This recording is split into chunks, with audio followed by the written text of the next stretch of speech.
talking one time, and they had this concept about where all people were from, and we realized that we couldn't be from where they say we're from because we're from everywhere.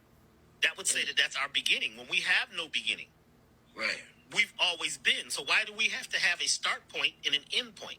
Why do we always have to say that this culture was the best culture?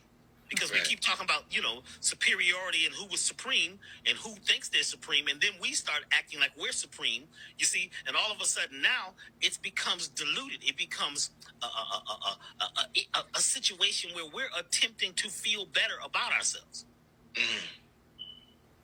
Because we've been through so much oppression, but we have to remember, after being oppressed for a certain amount of time, you can easily become the oppressor. Y'all know how the sermon be getting so good in church, you just gotta say, like, preach, preacher. I almost did that to Dr. B, because when I tell y'all he feeds my soul.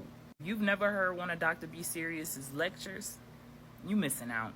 Definitely go check him out. Exactly what he said is what I spoke about in one of my previous videos.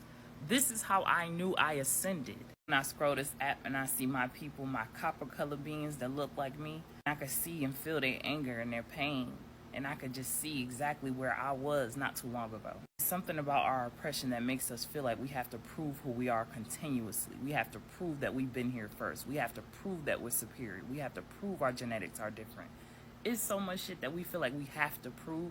And if you don't take a step back and realize that you are exerting your power outward when you feel like you have to prove yourself to anyone for anything. Like I always tell y'all, I'm not judging, because that was me literally not too long ago. And honestly, because we have that dragon energy as copper colored beings, we have that fire tongue, that fire energy, I might snap back. If I see some racist shit that's loud and wrong, I may step in and clap back and provide truthful love. It is not from a place of anger. I have ascended past that shit. He who angers you controls you.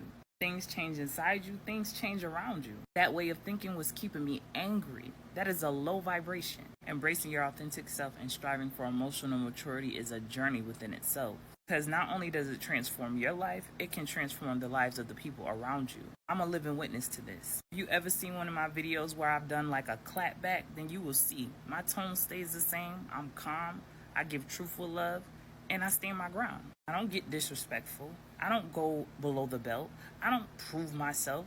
I just state the facts. State them from my perspective, because that's all that I can do. We live in our own universe. Why y'all think my page called Y.O.U's World? I'm living in my own world. But I do realize that my presence, my knowledge, my intellect, my confidence may trigger those who are not at that same level yet. I realize that some people only want to hear my voice when it's projecting their thoughts. That's a them problem, not mine. I'm on here to carry out my soul's mission, which is to enlighten and inform and raise the vibration on the planet. And years ago, my higher self gave me the clarity that the way that I was going to do that was through my throat chakra, which for so long was blocked. Another way that I knew that I ascended was when I released any type of malice that I had for anyone or anything. So this could mean past relationships, parents, past friendships, co-workers, whoever. I released every bit of malice that I had. And in the end, that same malice that you held in your heart for so long, it does nothing for the people that you're holding those feelings for. But you know who it does something to? You.